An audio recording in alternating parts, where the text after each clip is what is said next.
We have two speakers today. This is a 2-for-1 deal. We've got two outstanding speakers who happen to be married together. They have done very well, and they've done a lot of good. I'm going to introduce Claudia Howells first. Claudia, she spent her life in the arts and serving in nonprofits. She got her start here at Southern Utah University with a degree in music, and she got a certificate in secondary education. She then went to Utah State and got a master's degree in education. She has taught throughout the state of Utah. This includes Parowan, Cedar City, St. George, Logan, Salt Lake City, Park City, Oakley, and Peoa. She has served in many capacities as well. She's has been president of the Southern Utah Music Teachers Association, assistant director of the Utah Opera Company. She was the conductor for a Christmas opera called Amal and the Night Visitors, which was held at the Capitol Theater in Salt Lake City. She's been a fundraising coordinator for the International Winter Special Olympics, assistant director of the Utah Arts Council, founder of the Park City Foundation for Arts and Humanities, and she serves on the SUU National Alumni Board. That is Claudia, and she is married to Jerry. Jerry has owned and operated many different businesses and different types of businesses throughout his career. We'll get to that in a second.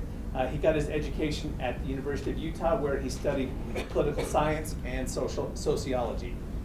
He has served as president, CEO, or chairman of several companies. This includes Howells Paint, CCG Howells Furniture, Qual Howells, and DIRTT, or Dirt Environmental Solutions.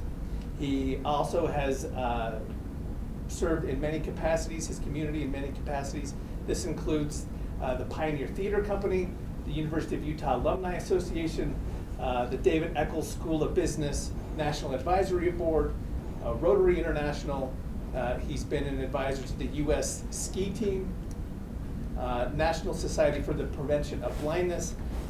He served the Utah Showdown, which is a PGA event, and he has been involved in the Murray Boys and Girls Club. So taken together, again, they have done very well and have done a lot of good. Please welcome Jerry and Claudia Howells. Very nice introduction. Thank you, Tyler. Good morning, everyone. Thank you, Tyler. I was reminiscing and reflecting on the relationship that I have with Tyler's father last evening.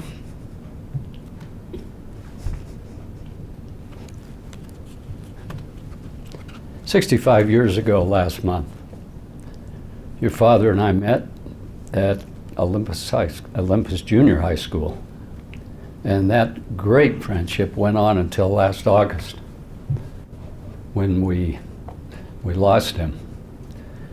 If anybody could lead out and teach any group about entrepreneurism, it would be your father. I'll do my best. Larry Stillman is a great man, great leader, brilliant entrepreneur, and since there's no printed program, some of you may not know what you're in for here. But what I'm going to focus on is entrepreneurism, which is a very interesting moving target. And Larry was a great entrepreneur. He was also a great mentor. He mentored my son Tony, our son, who has excelled in the organization that Larry was a very important part of in leadership. Larry presided over the Expedite division of International Paper Company, which is a $50 billion company, obviously multinational, and a very impactful company, and one that was a terrific learning experience for my son Tony under Larry's tutelage. And I thank you for what your father's done for our son. Tony went on and became part of the Bain Expedex merger, and it did very well there, and now he's on his own as a consultant and a matchmaker. And he is an entrepreneur. And Larry had a big part of that. And I thank the Stillman family for what they've done for our family. So, in touching on a few highlighted items I have here, I want to speak a little bit more about my wife, Claudia. You heard the official review of her many accomplishments and involvements. Would you come up here, please? Oh. Please.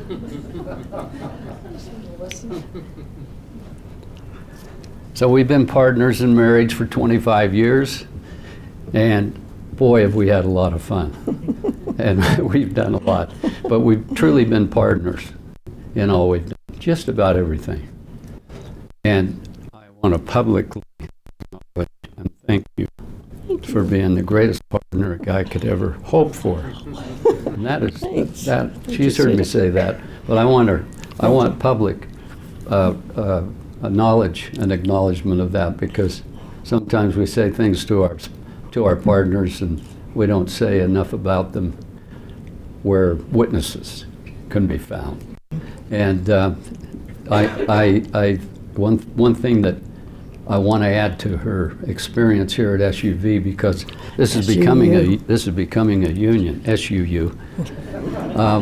The Benions are here, and we didn't expect them to be here, although Steve Benion, another Olympus High student, and I met at the same time I met Tyler's father, Larry. And there are many others from that association that have had a lot to do with both our lives. But I was really pleasantly surprised to see Larry walking in. Again, you all know him as a past president of SUU. And the other thing that I wanted to mention on that front was that Claudia, in her resume, didn't have included that she was one of the people who got the Shakespeare Festival going down here. She was very involved with Fred Adams, who we just lost recently, and did a great job there. So I wanted also to talk about the Gilberts, Steve and Cindy, for just a minute. It was through Claudia that I met both of them. This is about 25 years ago.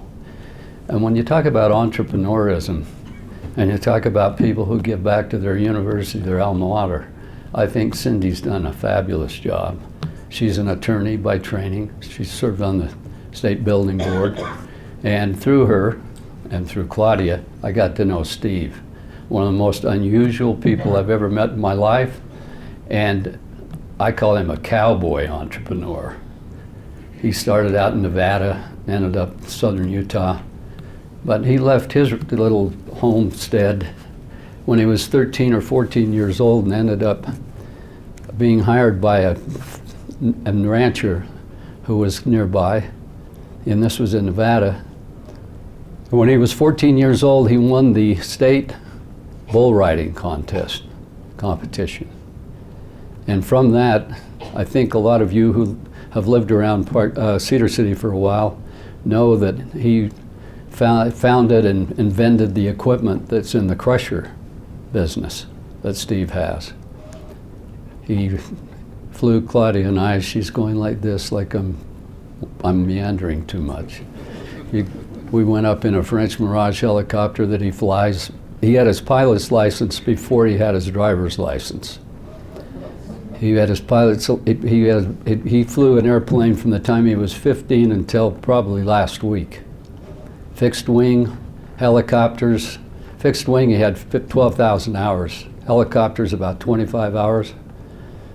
He flew one of the state senators of Nevada around on his campaign to be reelected. An amazing guy. do you know Steve? I'm sure some of you here know Steve. If you want to hear somebody, if he will speak, he's a pretty private fellow, but if he will speak, have him come to your business school. He could leave many good things for you. Okay, Claudia. Now, the reason I'm your warm-up act. Come on, act with a little enthusiasm. She's trying to get me off of here. I already know what my speech is only going to take 2 hours. I don't know why she's doing this. Piano artistry is much better than my speaking ability. I'll play one by one. Give a little more time.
Please stay on course.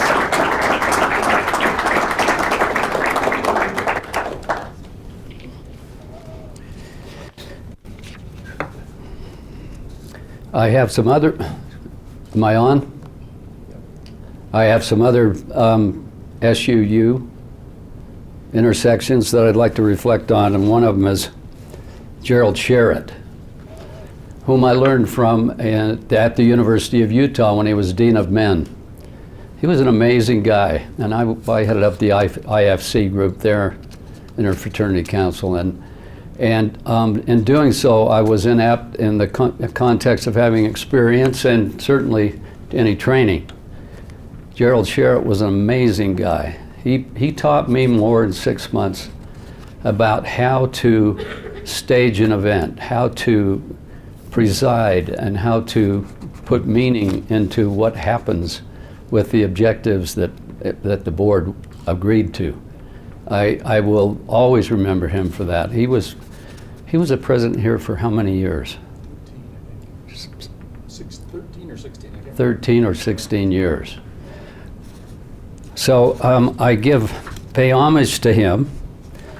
My dear friend Steve Benyon as well, who's an exceptional guy. His wife Marge, talk about a fabulous couple and all they've done in many places in this country and beyond.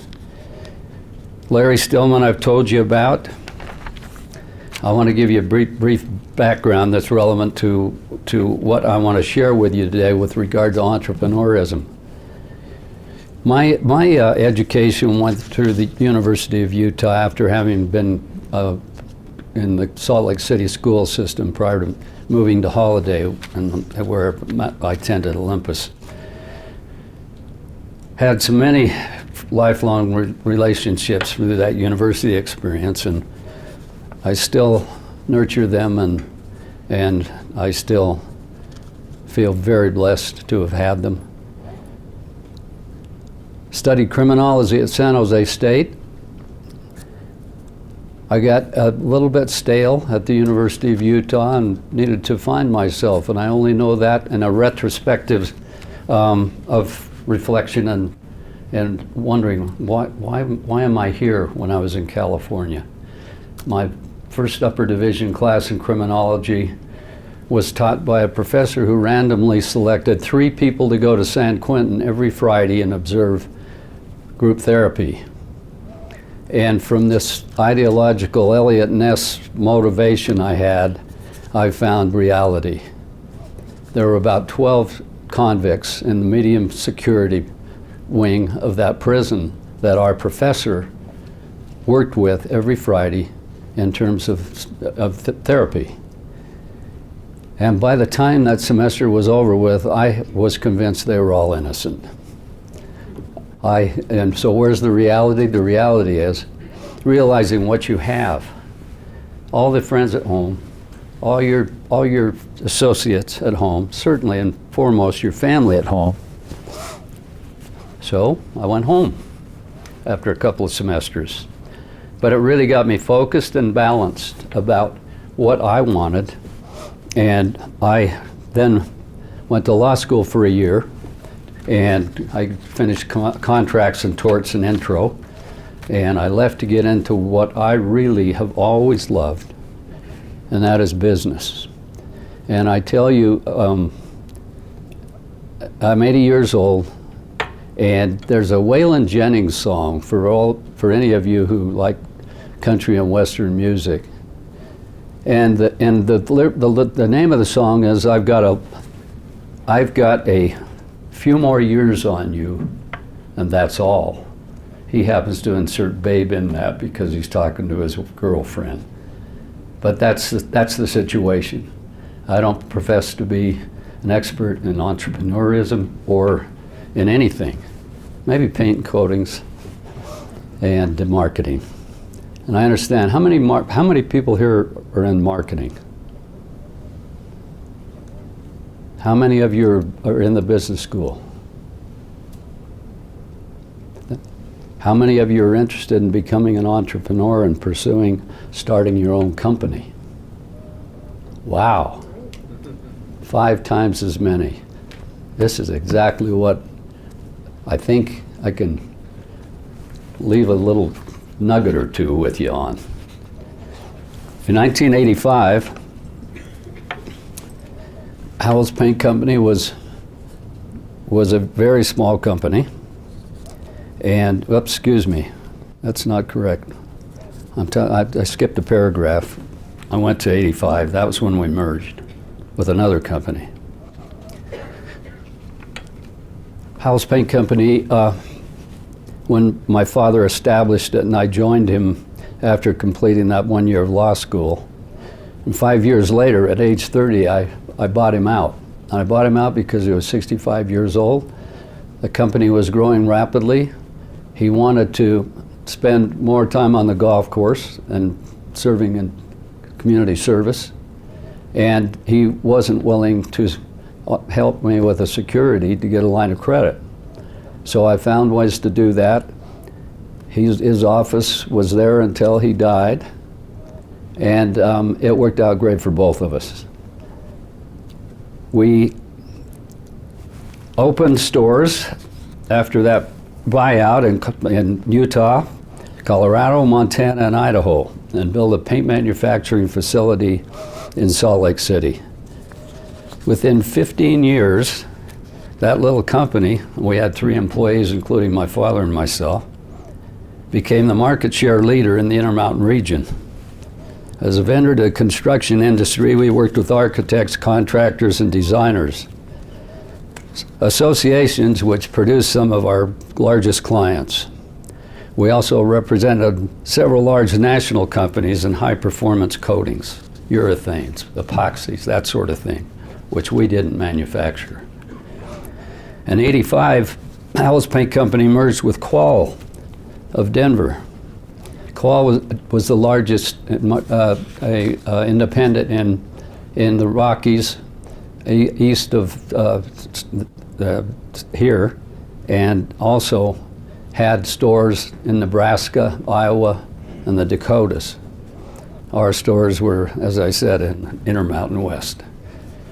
As a vendor to the construction industry, we became very well known and had a terrific relationship with the people who made decisions on what paint and coatings would be used, as well as wall coverings and fabrics. The company eventually was sold to Sherwin-Williams, which is the largest paint company in the world. It was called Claudia Howells.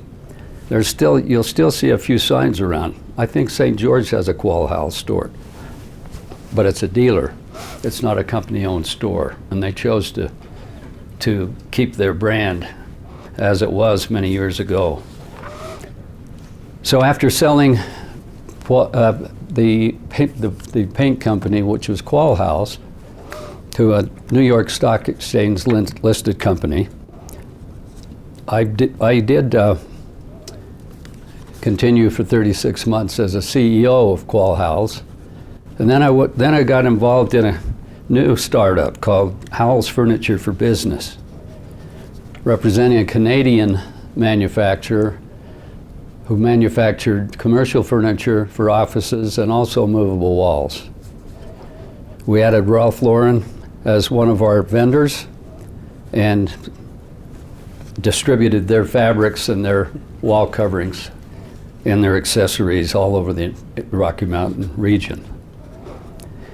Real estate was really an interesting sideline to all these stores and what we were building and how we were operating. And at the time that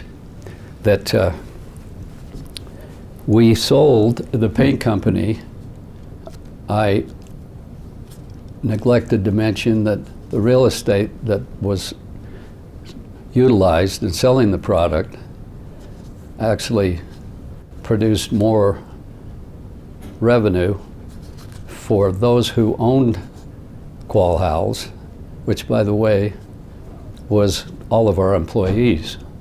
We put in an employee stock ownership plan whereby we would share the profits of the company with our employees in the form of stock. So when we sold it, they had the same upside as I did, and everyone had a payday. And it was interesting that even with that stock, which they could have sold as soon as they received it, very little attrition occurred. And it was the culture of that business and the joy and enjoyment that almost all of those employees had in the culture that was created. Now to get on to entrepreneurism. Wikipedia defines entrepreneur as a person who operates or organizes and operates a business taking on greater than normal financial risks in order to do so. Entrepreneurship itself is the process of designing, launching, and running a new business, which is often a small business. The people who create these businesses, again, are called entrepreneurs.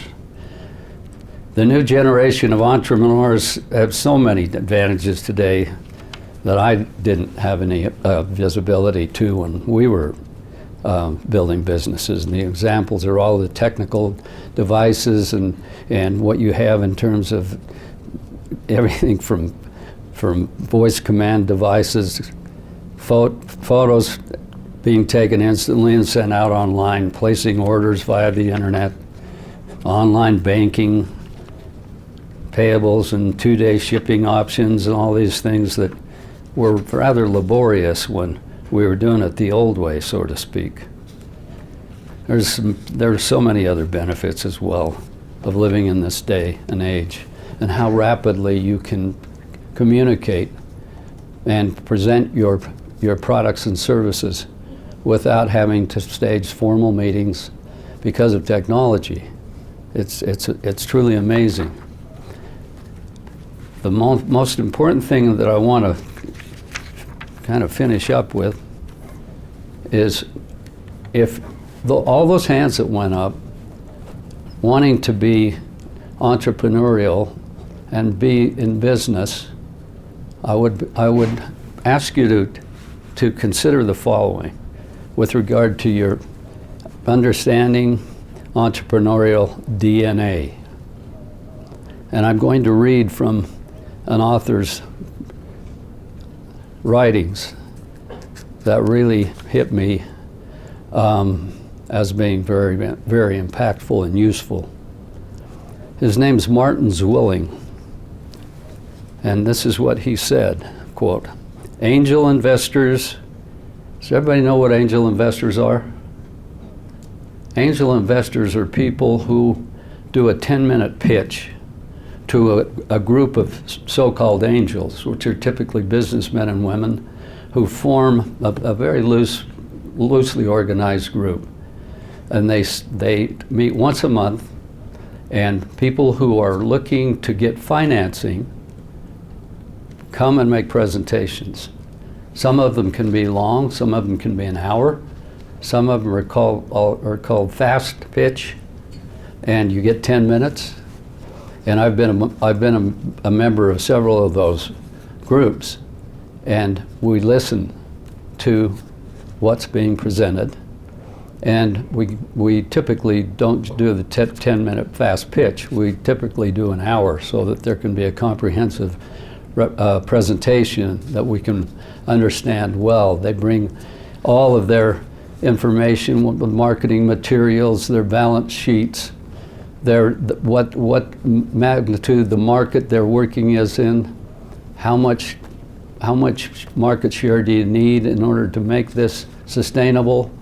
And it's a great way to get to know potential shareholders, as well as to refine your own skills.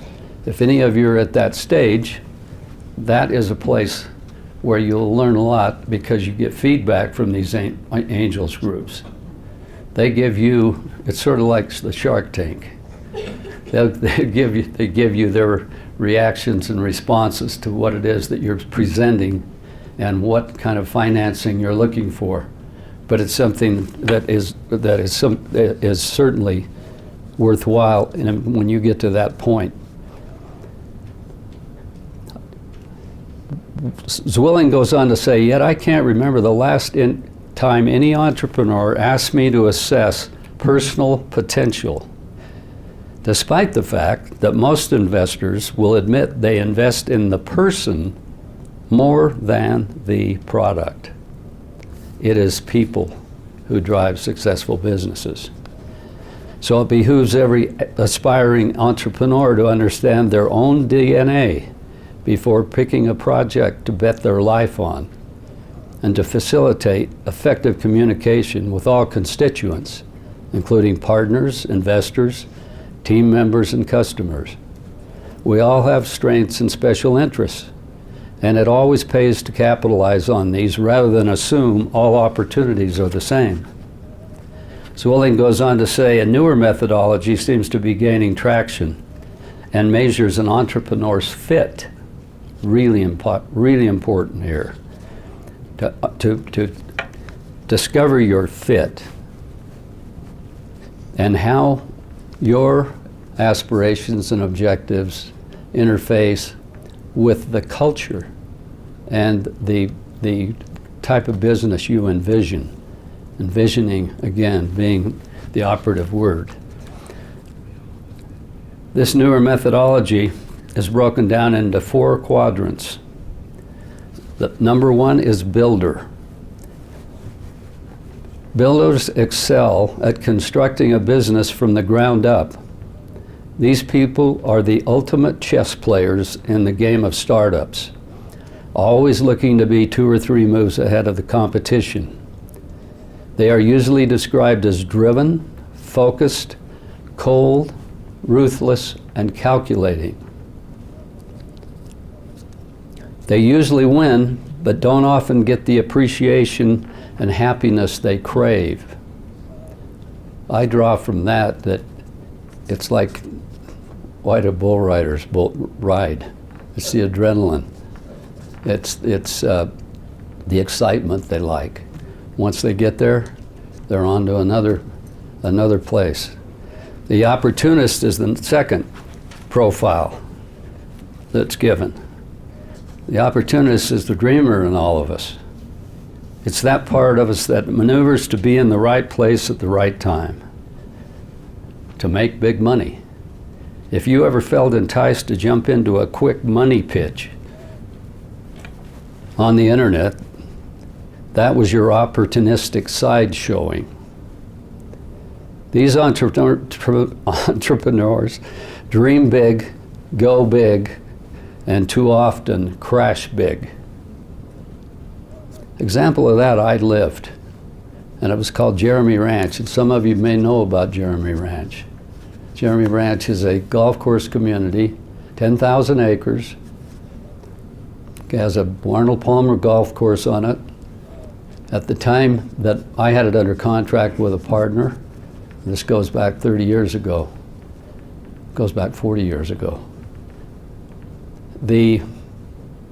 And there were 60 acres, by the way, of commercial property. There were 505 lots, 300 of which were improved.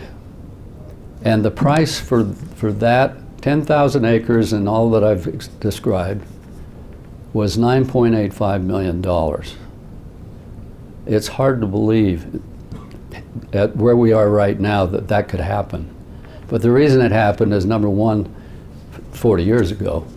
Number two, we got it under contract with the federal government, because at that time the federal government had foreclosed on most of the savings and loans. And Bill Seidelin came in with the Resolution Trust Corporation, and he locked down all of those properties. And so the Jeremy Ranch was effectively owned by the United States government.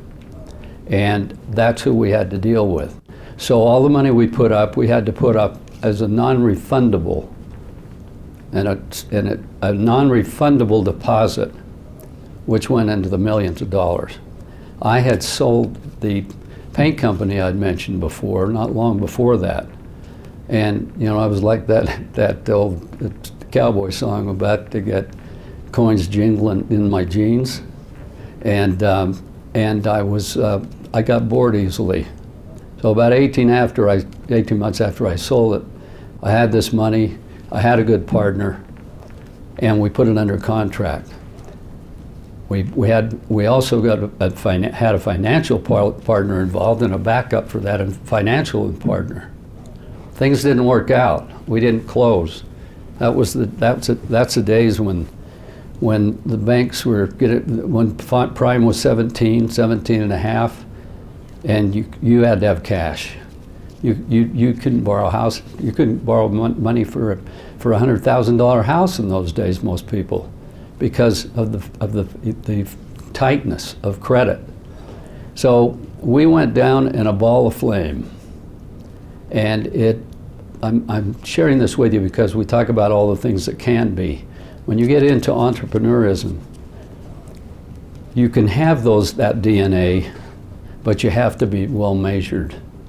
You have to the timing is everything in big real estate projects. What are you going to do with it after you buy it?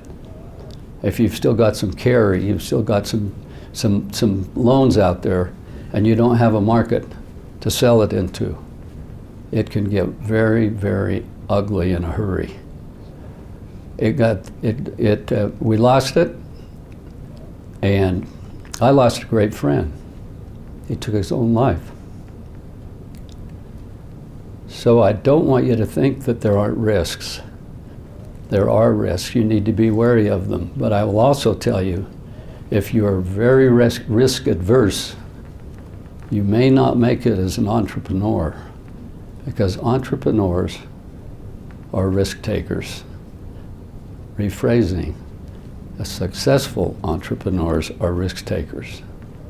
Unless they're trust funders and they've got all kinds of dad and mom and grandparents' money, and there's still plenty there left, you have to be very careful. Plus, you don't want to make mistakes, because you can use that money you've accumulated in whatever way for something I feel very strongly about, and that's community service.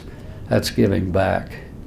And when I look at a company, if I look at it as an 80-year-old or you're looking at it as an 18-year-old, I think that the one thing you've got to really be cognizant of is the culture of the business you're looking at, and I suggest that you consider working for a company that has that culture before you take the big leap. That way you can learn, and you will be better and more profitable, or profitable at all, if you take that course than if you just jump in. There in the tech world, by the way, in the tech world, you can get in business in a hurry. So I have to list that as somewhat of an exception to what we're talking about here in terms of entrepreneurism. If you all know the stories about the Steve Jobs and others like him, and the geniuses they are, and by the way, we have one genius in the state of Utah whose name is Bill Warnock, and I went through school with Bill Warnock.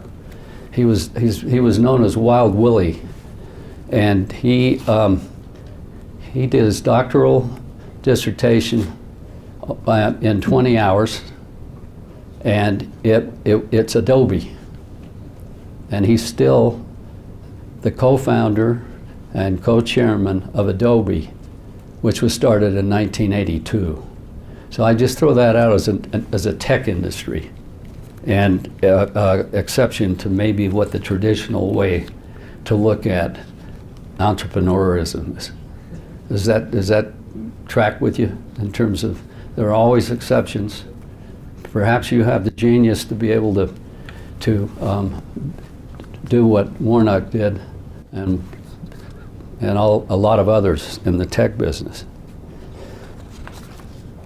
I'll just close with something that I believe strongly in, and that is business principles that have worked for me, not only just in business, but in family. If you have family involved in business, this is very applicable, but it's also applicable just to the everyday raising up of children and teaching them skill while they are learning. And I did this with my own children. I was a single parent for quite a long time, 9 years. And I got my children involved financially. If they were, there was one preteen and the other two were teens.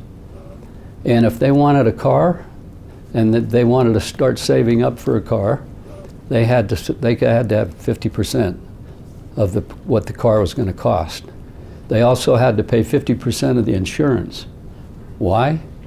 Because if they got a ticket, or if they had a little scrape with another car, the insurance rates went up. So think about that with regard to how you parent. It really worked well. I also had it for clothing and educational expenses. They had to have some skin in the game. Almost all of us are more attentive and more driven by something that we have an investment in than if someone just gives it to us. So think about getting your children in play. Avoid engaging in businesses that put your wife and family at unreasonable risk. That to me is a really important point as you raise your families. The other thing is sharing your successes with your community. Really important. I've practiced that my entire life, so has Claudia. You've heard what our backgrounds are about. Talking about influential people in my life, my father, don't have time to go on about him other than to express how I miss him, and you can never buy what a great father can do in terms of mentoring a child. Logan Smed is a very close friend of mine. I chaired his DIRT board. When you were in introduction, you talked about DIRT, Environmental Solutions. DIRT is an acronym for doing it right this time. He took out bankruptcy about 3 or 4 years before he made that statement, and started that company. And And he said it was the best thing that ever happened to him, but this guy is off the charts. He's a different dude. He's a different kind of personality. He loves living on the edge. He doesn't respond to the things that I've talked about, although he's taking care of his families extremely well. And I have to say that he's the greatest entrepreneur I've ever been around and ever seen. He is now in his third company, and it's named after his father. And what he did, and what he does, and I'm a happy investor of his in this company, but they build factory components so that everything arrives at the job site. Wall segments, floor segments, build-ins, everything arrives at the job when it's supposed to, and he's been doing this now for 20 years. But I can tell you he's given millions of dollars back to his community in Canada, which is Alberta. And he has been the Entrepreneur of the Year twice in Canada, and was the Environmental Manufacturer of the Year in all of North America. But go Google Mogen Smed if you want to learn a lot about aggressive entrepreneurship. Spells his first name M-O-G-E-N-S, and his last name Smed, S-M-E-D. And you'll get a lot of information. He's an amazing guy. The name of his company is Falkbuilt, F-A-L-K-B-U-I-L-T. Now, I've just the hook just went up, and from Professor Stillman. So I'm going to just leave by telling you, get a hold of Clayton Christensen's book, How Will You Measure Your Life? It's one of the greatest books I ever read. I just gave one to Professor Stillman. How will you measure your life? Clayton Christensen is the individual who started disruption in the marketplace. Beyond that, he is a phenomenal humanitarian, and you'll learn much from him. He just passed away about a month ago, and you'll please read that book. If there's anything I can leave with you today, read Clayton Christensen's book, How Will You Measure Your Life? I appreciate your being here, and I appreciate you, Professor Stillman, getting to know you better. It's a joy. And I'll be happy to follow up later with anyone. Entrepreneurs come with very diverse personalities and skill sets. Your challenge is to know what your strengths are and match those with entrepreneurial opportunities. I thank you. And now the good part. Claudia at the piano again. Thank you all.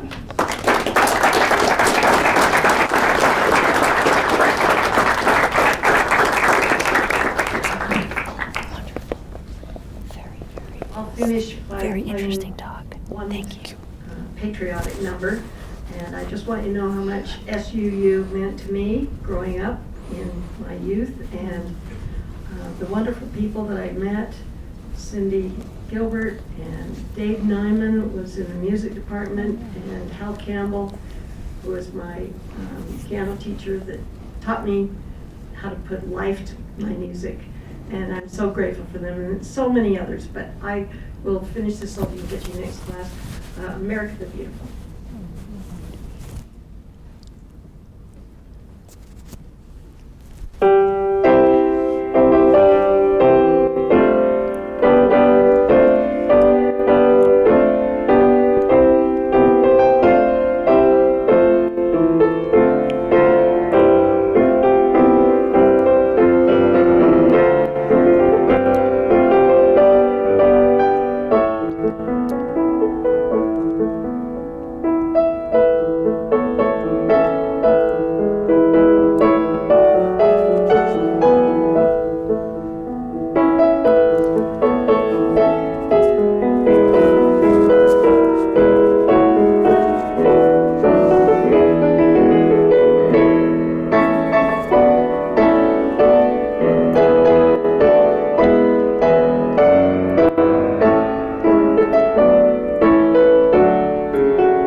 Thank you all for your attention. We have two awards for Jerry and Claudia. Jerry, we thank you for sharing the wisdom that you've gained through your entrepreneurial journey. This is the Cedar Award, and we hope that you will remember your time here with us today. And Claudia, thank you for sharing the beautiful music with us today. You are welcome. Thank you. Oh, Thank you all for coming. Thank you. Thank you.